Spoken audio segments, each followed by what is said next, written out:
ஓம் என்னும் பிரணவத்தின் பொருளை பிரம்மன் முருகப்பெருமானுக்கு விளக்கமாக சொல்லாததால் முருகப்பெருமானால் இந்த இரும்பறையில் சிறை வைக்கப்பட்டார்.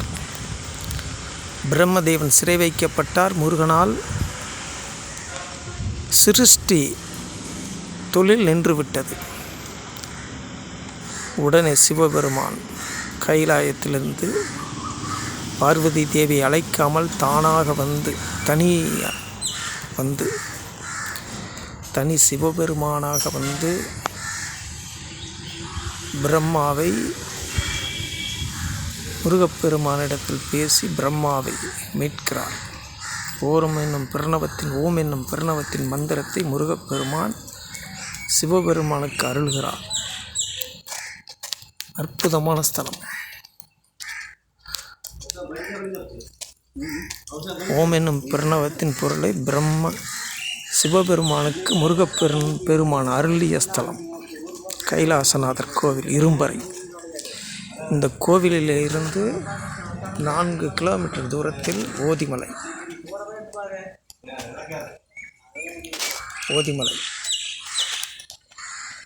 முருகப்பெருமான் அருள் பாலிக்கிறார். மிக அற்புதமான ஸ்தலம். இந்த ஓதிமலையில் முருகப்பெருமான் அருள் பாலிக்கக்கூடிய இந்த இடத்தில் போகர் பெருமான் சீனாவிலிருந்து பழனி நோக்கி செல்கிறார். செல்லும் பொழுது முருகப்பெருமானை வழிபட்டு அவருடைய ஆசியை பெற்று பழனியில் நவபாசான முருகர் தண்டாயுதபாணி சிலையை உருவாக்குவதற்கு அவர் இங்கிருந்து முருகப்பெருமானின் அருளை பெற்று விடைபெற்று செல்லுகிறார். முருகப்பெருமான் மலையிலிருந்து 2000 படிக்கட்டுகள் உள்ள மலையிலிருந்து கீழே வந்து சண்முகபுரத்தில் அவருக்கு தெற்கு நோக்கி செல்லும்படி கட்டளையிடுகிறார். பரம பவித்திரமான ஸ்தலம். கைலாசநாதர் கோவிலிலிருந்து எடுக்கப்பட்ட ஓதிமலை முருகனுடைய மலை பரம பவித்திரமானது. கைலாசத்திற்கு நிகரான மலை. முருகப்பெருமான் சிவபெருமானுக்கு ஓம் என்னும் பிரணவத்தின் மந்திரத்தை ஓதிய ஓதிமலை. பிரம்மாவை சிறை வைத்த இடம் இந்த கோவில்.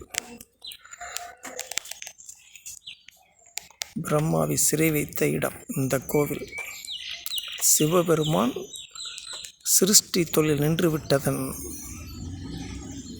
உணர்ந்து காரணத்தை அறிந்து பிரம்மாவை இங்கே மீட்டு முருகப்பெருமானிடத்தில் பேசி பிரம்மாவை மீட்டு மீண்டும் சிருஷ்டி தொழிலை செய்ய அருளிய அற்புதமான ஸ்தலம். உலகலாம் பறவையின் உள்ளத்திருந்த அளவிலா ஒளிசை அருட்பெருஞ்சோதி உலகலாம் உணர்ந்தோதற்கரியவன் நிலவுலாவிய நீர்மலிவேணியன் அழகில் ஜோதியா எம்பலத்தாடுவான் மலர் சிலம்படி வாழ்த்தி வணங்கும்.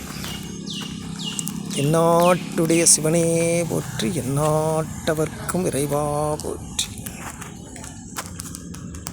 காவாய் கனக திரளே போற்றி, கையில மலையானை போற்றி. கோவிலில் இருக்கக்கூடிய நாவல் மரம், வில்வ மரம்,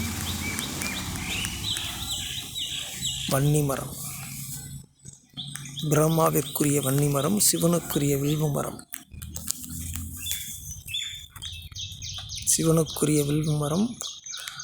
பிரம்மாவிற்குரிய வன்னி மரம்.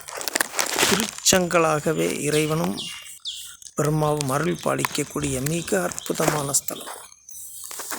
பரம பவித்திரமான ஸ்தலம். திருக்கோவிலிலிருந்து 4 கிலோமீட்டர் தூரத்தில் தெரியக்கூடிய ஓதிமலை. இறைவா,